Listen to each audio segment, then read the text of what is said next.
For centuries, witch hunts raged through Europe and the Americas. Everybody believed in the existence of witches. The trials catch fire, causing the deaths of tens of thousands of innocent people. It was extraordinary. To this day, the most infamous hunt of all ravaged a small religious community in colonial Massachusetts. Salem was a community that was already riven with hostility to one's neighbours. The horrors begin when children in the minister's house have violent fits, an affliction that seems to be caused by the devil, triggering a savage, unstoppable panic that saw hundreds accused of witchcraft by their neighbors, friends, and family. This great network of witches all working together across the area. They know at the end of this that they could be judged guilty of witchcraft and they'll be hanged. Once you've crossed that line of actually executing someone, it's very difficult to stop. It could never go back to the way it was. This was a war zone. This is the story of the Salem witch trials.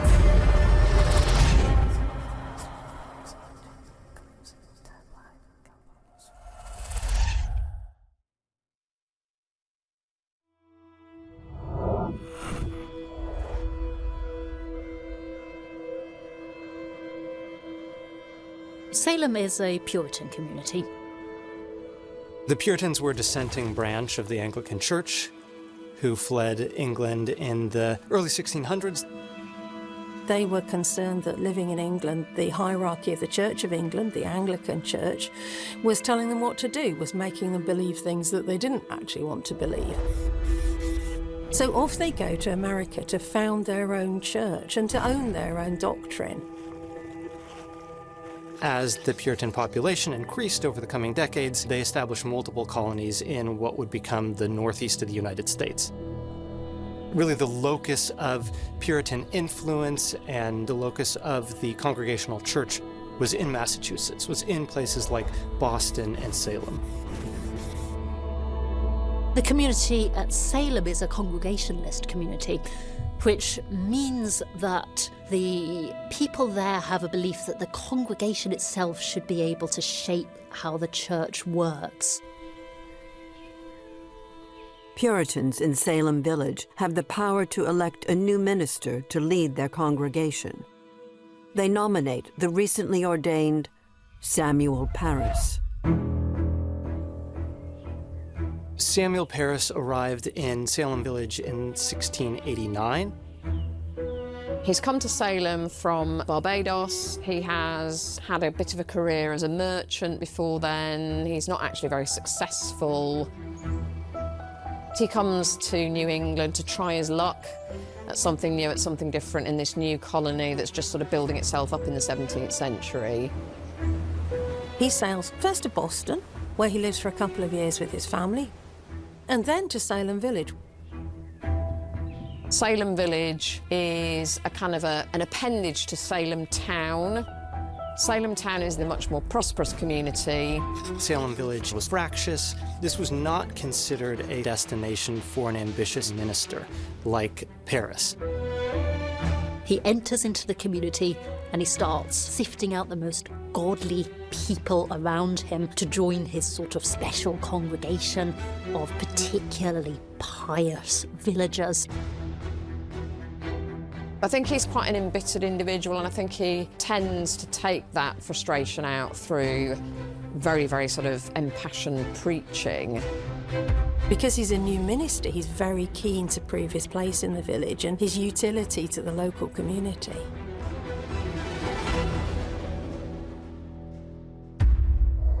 Parris has overseen the church in Salem for 2 difficult years. When this highly religious community is thrown into disarray, young girls in nearby villages have been experimenting with magic. They had been doing something known as the egg and glass. The idea was that you would take an egg and you would then drip the white of the egg into a bowl of water and look at the shapes it makes. You were asking God to give you some insight into what shape your future would take. What starts off as playing around with fortune telling becomes more sinister. What they saw in the water was the shape of a coffin. They start feeling very worried. This kind of divination was regarded as demonic.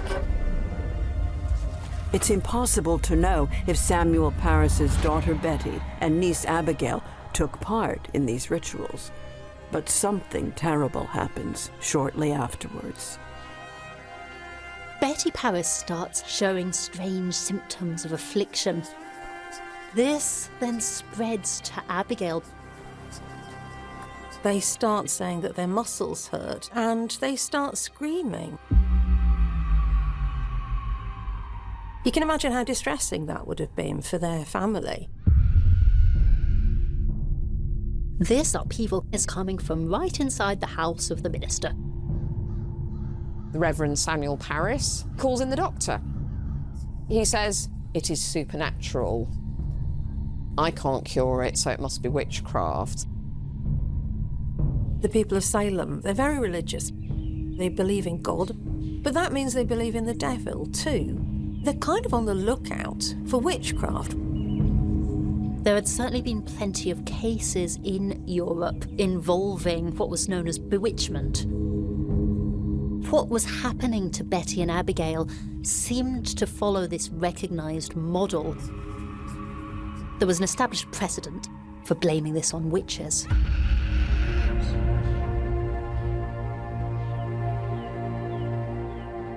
When the community has decided to accept the idea that these girls are being attacked by witches, the next stage in the process is then to say, and who is it who is doing this to you? Who is afflicting you? The names that come up are two women of middling age who were unpopular within their community. Sarah Good and Sarah Osborne. The other name we have is Tituba. Tituba was a servant in the house of Samuel Parris. I think her name was probably originally something like Tituba. She comes from a grouping on the South American mainland called the Tatibatana. There was that ethnic difference compared to the people surrounding her. And it's kind of that classic idea of assuming that people who are different are more likely to be in league with things that are deemed evil and unfamiliar to you. Abigail and Betty might have picked on Tituba as well, because Betty's father Samuel may have been critical of a woman of colour who lived in his community. I can imagine him bullying Tituba. I can imagine him speaking critically about her, maybe thinking she wasn't a good enough Christian. So it's really no surprise to Samuel when Abigail and Betty start pointing the finger at Tituba and saying that she's a witch. The affliction starts spreading from Abigail and Betty to their friends, the Putnam family. They start exhibiting the same symptoms. They start screaming in the night. They start convulsing. They start pointing the finger and saying that they too are bewitched by the people that Abigail and Betty have suspected.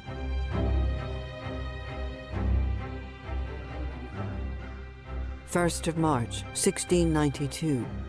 The accused are dragged in front of magistrates. A confession is needed before they're sent to trial.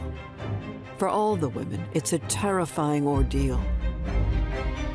Especially Tituba, the woman of indigenous or African heritage. Tituba begins by denying that she did anything at all. She's in front of these powerful white men. She's probably been hurt, and she's certainly been enslaved by powerful white men. This is a very bullying power relationship that she's in this room. These women were looking for ways to try and save themselves. Therefore, they might come to say the things that people wanted to hear, confess to imaginary crimes.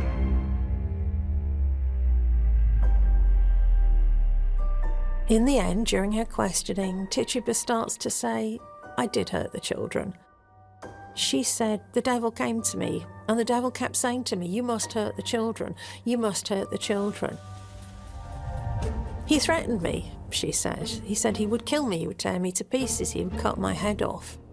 With Tituba's confession secured, the magistrates also questioned the other 2 women accused of being witches, Sarah Good and Sarah Osborne. As part of this questioning, Sarah Good's young daughter Dorothy was asked about whether her mother was in fact a witch. She was only 4, what was she expected to say? And of course she says, yes, my mother is a witch, and she admits witchcraft herself, which is particularly shocking.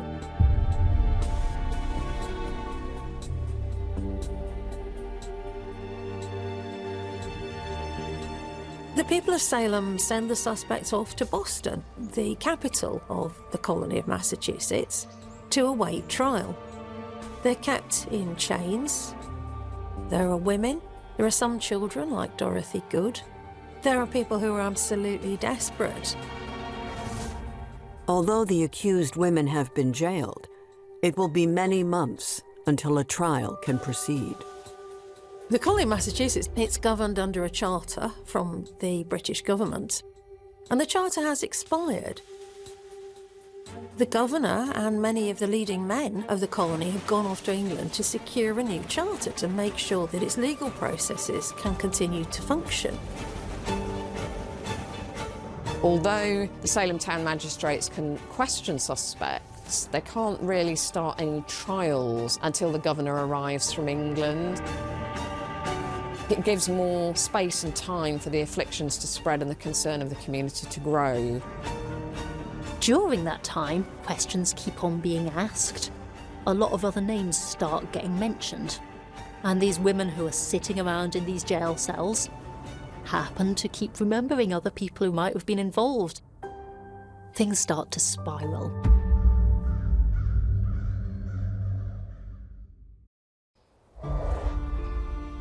Months pass. The people of Salem village grow ever more convinced that witches walk amongst them. Further accusations are coming from the supposedly afflicted girls. Samuel Parris is preaching about witchcraft to the congregation, and the contagion seems to be continuing. There are stories of more girls getting afflicted. The suspects also carry on being questioned, and they carry on telling stories about the witchcraft that they've supposedly committed. They name new suspects back in Salem village, people like Bridget Bishop, and then these people are brought in for questioning too. Most news is spread by word of mouth. People communicated at the marketplace, when they were trading. About 75% of those who are accused are female. And that's because women are seen as particularly prone to becoming witches. They're seen as gateways of the devil. They're seen as people who might fall prey to these sort of demonic lies. Samuel Parris also asked the previous minister of Salem, Deodat Lawson, to come and visit and see what he thinks of the situation. And then he goes to the Parris household and he sees Betty Parris in one of her fits. She's running around the room screaming. She's trying to climb out of the window and fly. And he writes an account of what he saw and what he experienced while he was in Salem village.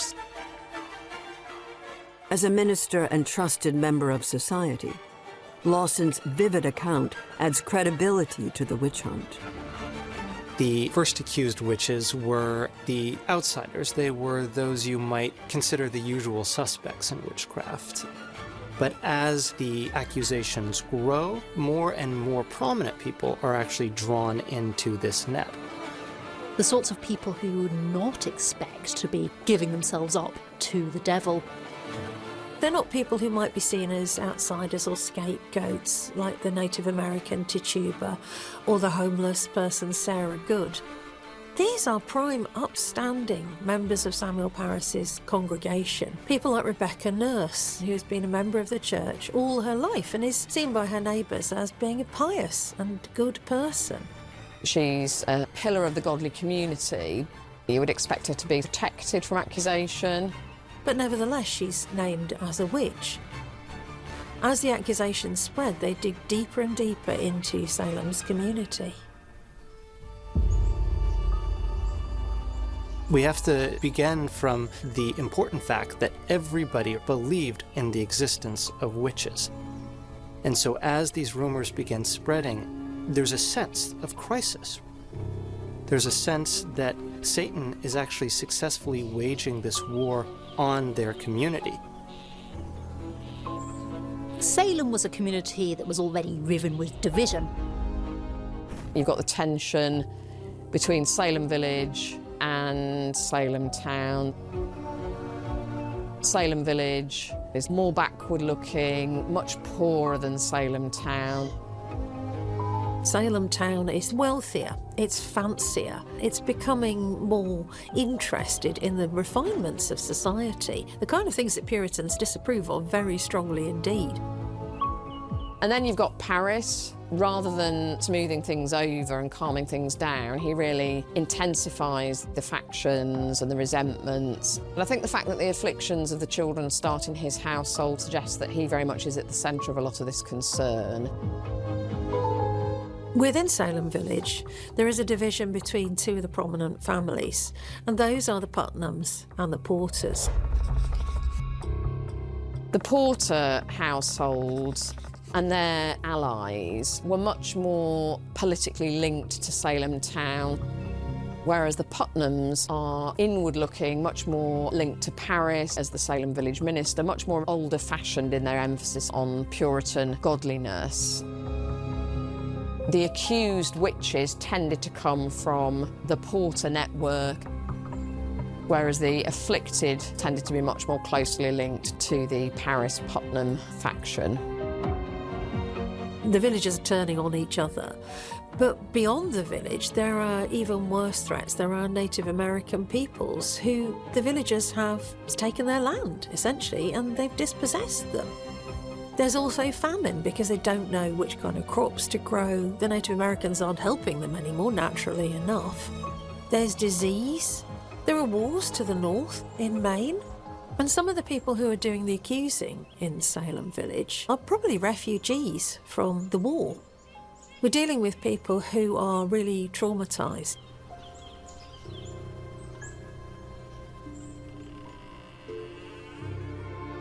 All of these factors are then feeding into the division at Salem and perpetuating this mood of suspicion, potentially of hostility to one's neighbours. Between January and May, we end up with 81 people accused of witchcraft, 49 of whom are imprisoned. This is developing into a massive social, cultural, political crisis. Several months after the first accusations, Governor Phipps arrives with the new Massachusetts Charter in hand. He now has the power to open the courts, and the accused will either find justice and freedom or a brutal death.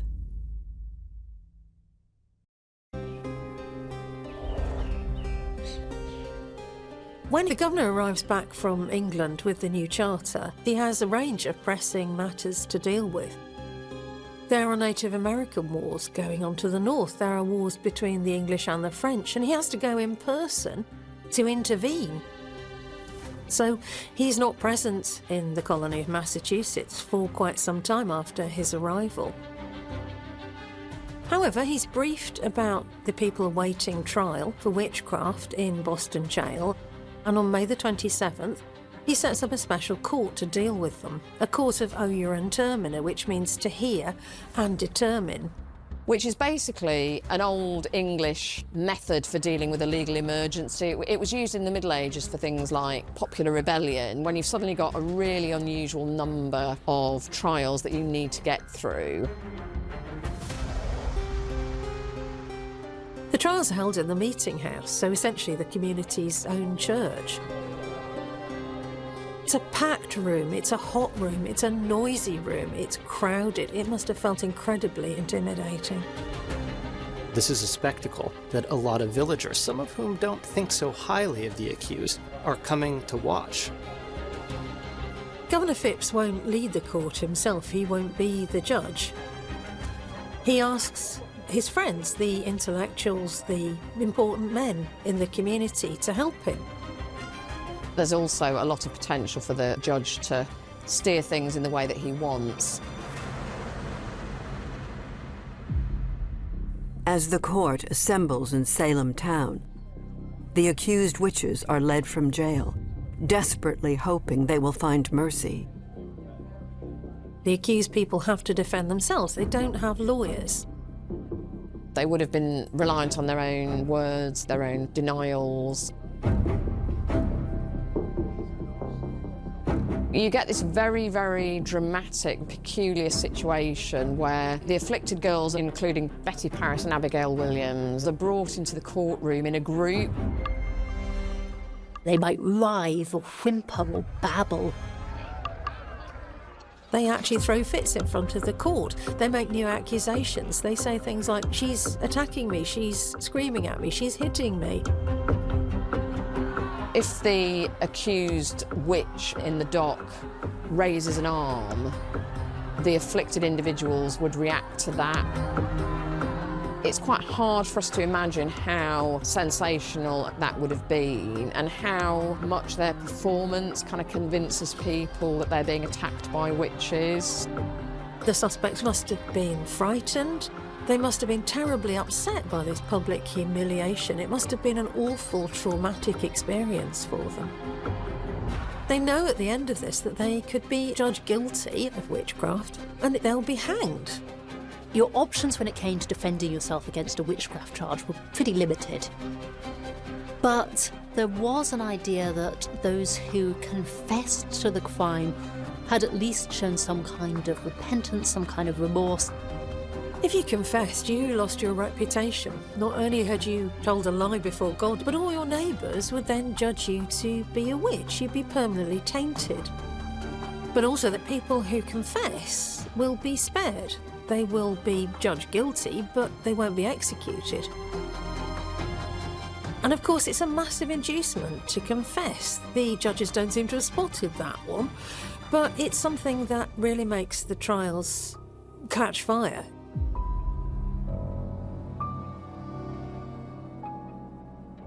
Tituba, the first person accused of witchcraft by the Parris family, finally takes the stand. Tituba did admit that she was a witch, whether she believed herself to be one or not.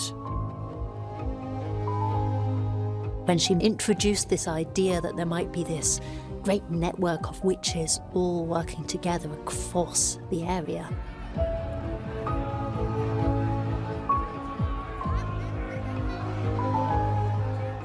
And she was spared, therefore. She was not to be executed, she was returned to jail. Of course, that was a punishment in itself, but it did save her life. Those who confessed to the crime might well have helped out the authorities by giving details about what had happened, naming other names. As one person after another confesses and is spared, the number of witchcraft suspects and convicted witches starts to grow again.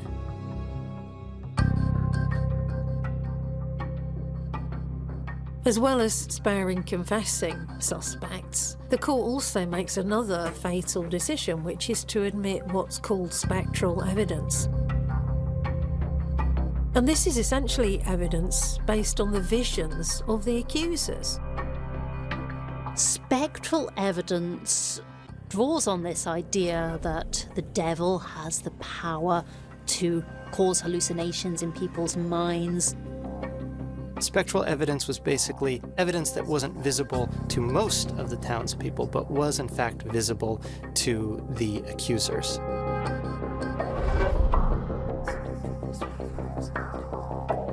Sometimes these spirits admitted their culpability to earlier crimes. Sometimes other spirits accused the supposed witch of a particular crime. This now is an absolute nightmare when it comes to evidential standards, because what you have here is a form of evidence that is basically impossible to disprove. So spectral evidence allows the trials to escalate, allows them to move further into the realm of fantasy and away from anything we would consider valid proof.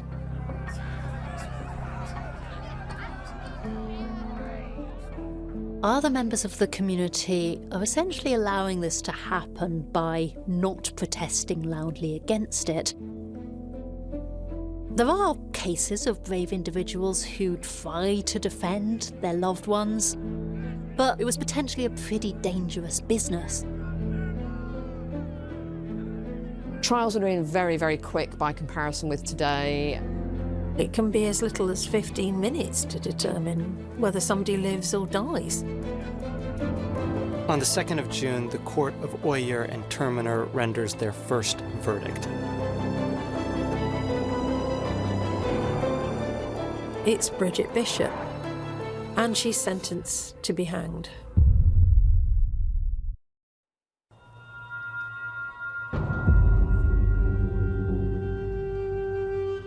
On the 2nd of June, the court makes its first conviction of Bridget Bishop. She says not guilty in court, she's condemned to die, but she maintains her innocence to the gallows, and that's quite disturbing for people. Having an execution of someone for witchcraft is dramatic enough, but she's not going to the gallows as a kind of a penitent sinner admitting her guilt. She's actually saying, you guys got it wrong.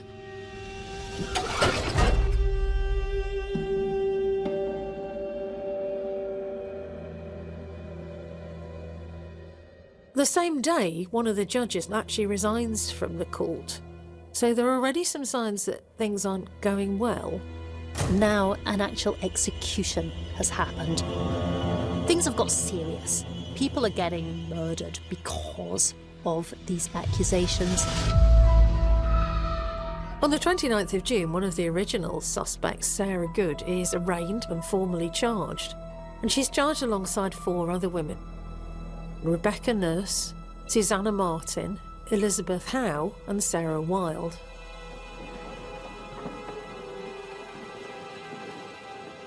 At that trial, all 5 of the women are found guilty and they're sentenced to death.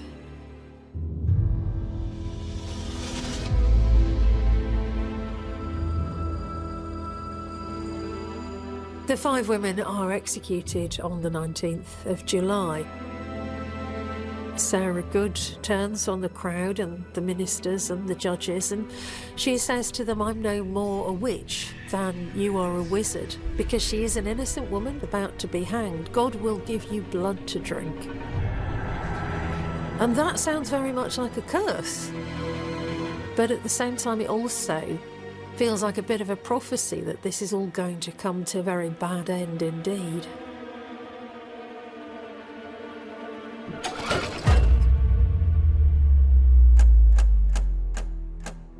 There's also growing doubts over what's going on now that it's proving just so serious.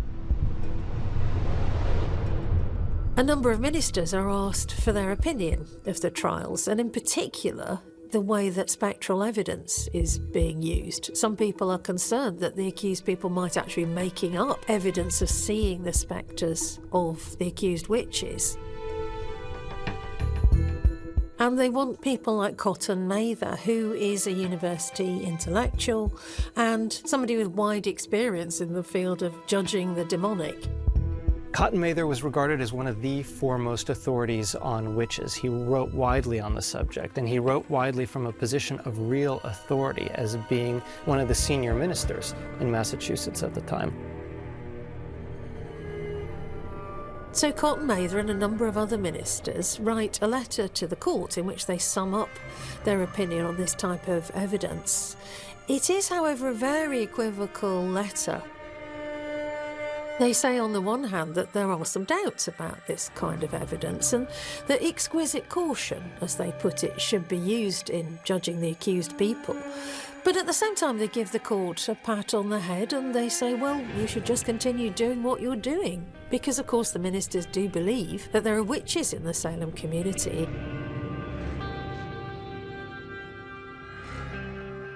Very important that a group of men of Puritan ministers with such influence in the colony say, be careful. But then they're also saying, but it's a jolly good thing to hunt witches. So it's a very, very difficult situation for the authorities.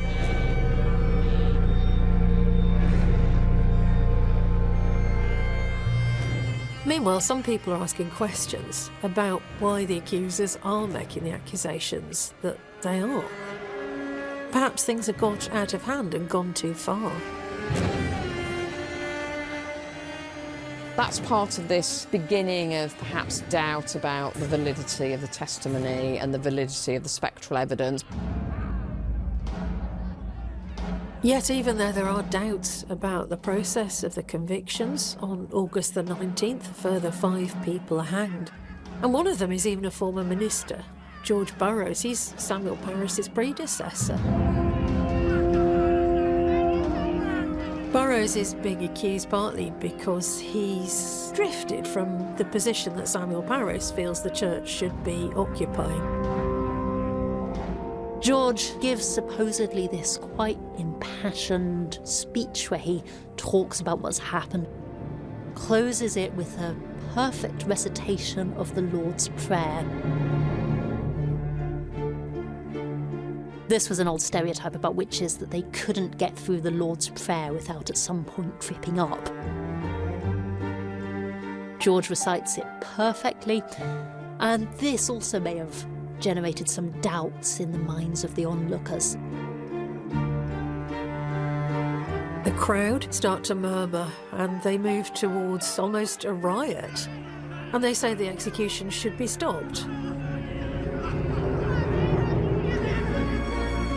But who should come along but Cotton Mather, who has come to the executions to watch justice being done.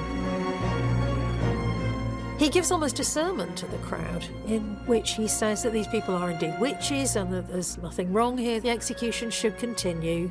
And of course, because he's a minister, he's a powerful, important figure in the community, the crowd accept his authority. The executions proceed and the 5 people are killed.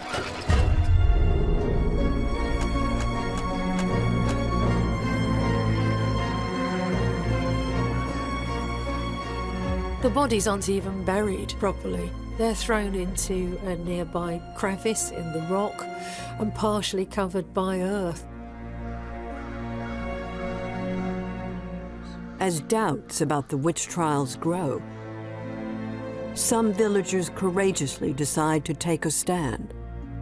But the repercussions of their actions will prove deadly.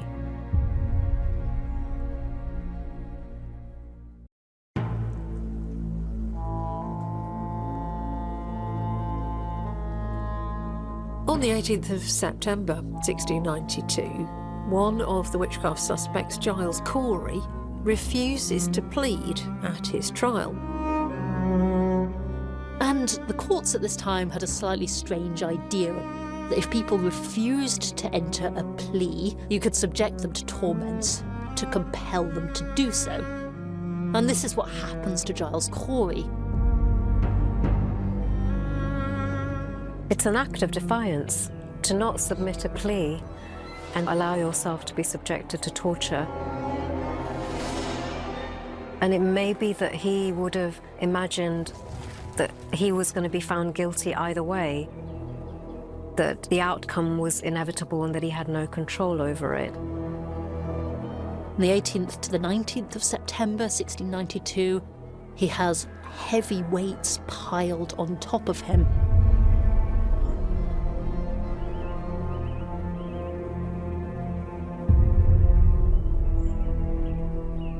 That would have been like a suffocation. It's like a slow death. When they ask him, what do you want to say to the court? He says, more weight. He had nothing to lose. He's going to die anyway. But he can die with his own dignity and he can die with his own sense of innocence.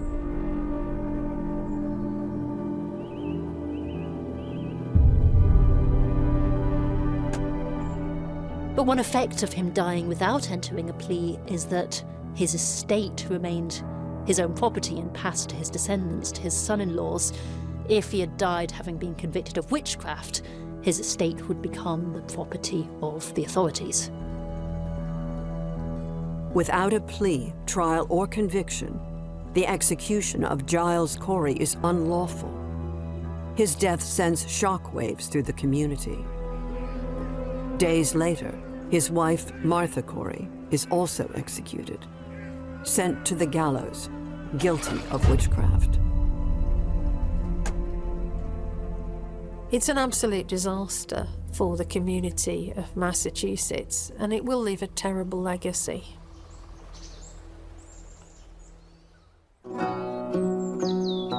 It's been 7 months now. We've had 185 people accused.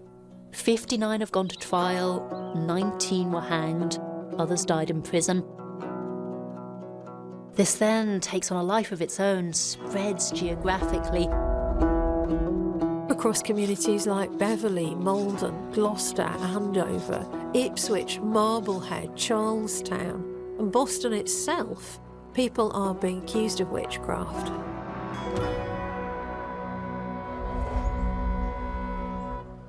The witch hunts spread across New England.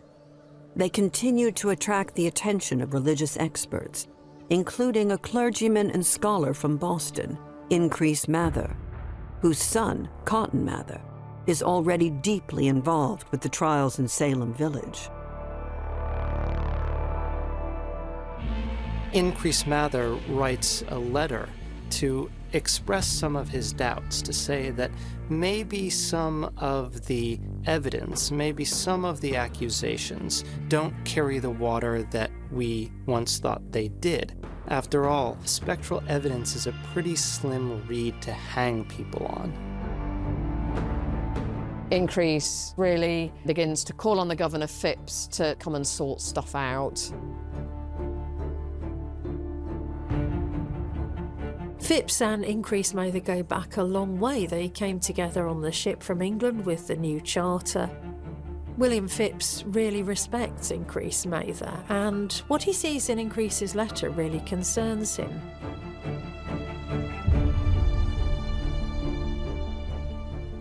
There's also a rumour going round the colony that somebody has named Mary Phipps, Governor's wife, as a witch.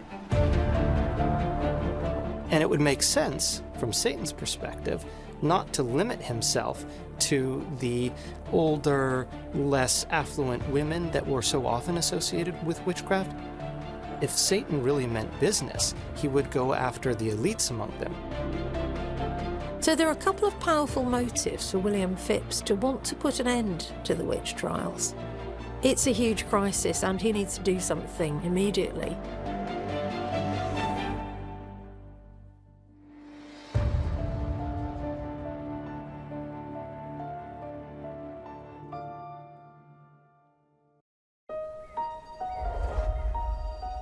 Governor Phipps decides that public opinion has shifted enough to call a stop to these proceedings.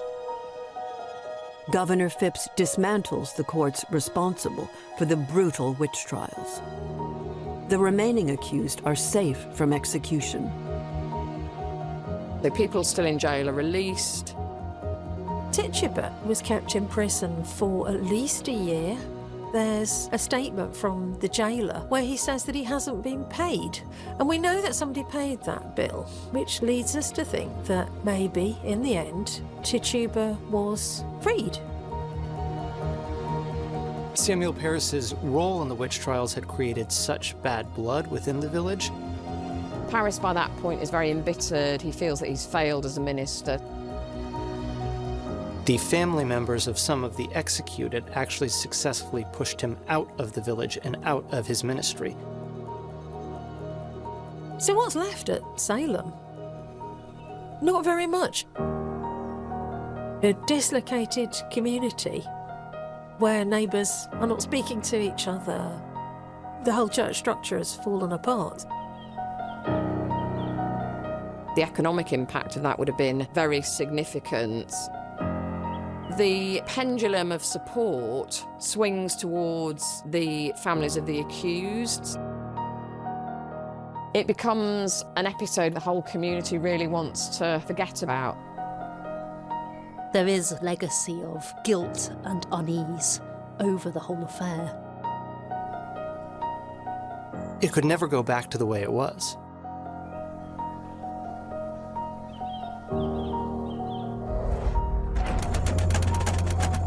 In January 1697, the General Court orders a day of prayer and fasting to reflect back on the history of the witch trials. Then, another of the judges publishes a public apology for his role in the trials.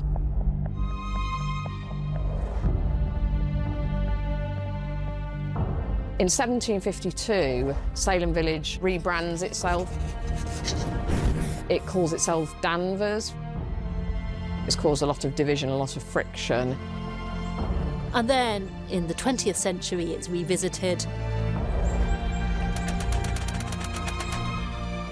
In 1957, the state of Massachusetts apologised for the witch trials. That happened partly because of a play, The Crucible. And that play is really the reason why the Salem witch trials are so famous today. Historians have been trying ever since to explain these terrible events.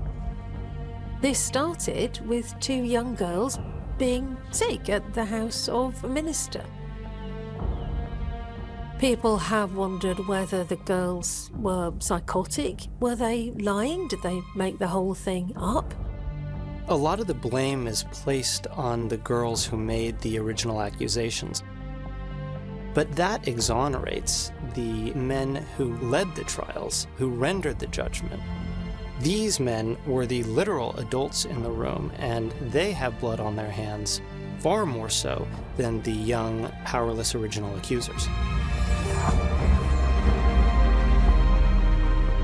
It's retained this status as a sort of almost archetypal witch hunt, in part because it was extraordinary and it was extreme and it happened so rapidly. It provided this really vivid example of how witch hunts can snowball and how, on the basis of some slightly strange behaviour from two adolescent girls, hundreds of people can be accused and a proportion of them can be executed. You can see that the community's misogyny and racism is reflected in their choice of suspects. Tituba, a Native American woman previously enslaved. Sarah Good, a very poor woman, somebody who was homeless. Sarah Osborne, a woman who was regarded as being insufficiently submissive to those around her. Dorothy Good, she's gone through seriously traumatic things within this jail and allegedly is insane by the time she's allowed to leave when she's 5. The lessons that colonists learn from Salem aren't entirely clear. Even the regret over the trials didn't shake anyone's belief in the existence of witches, didn't make them apologetic or regret the wars against Native people on the northern frontier. What Salem did was make them regret the amount of authority that they invested in the young female accusers. That to them was the lesson from Salem, not to trust the word of young women quite like they had before.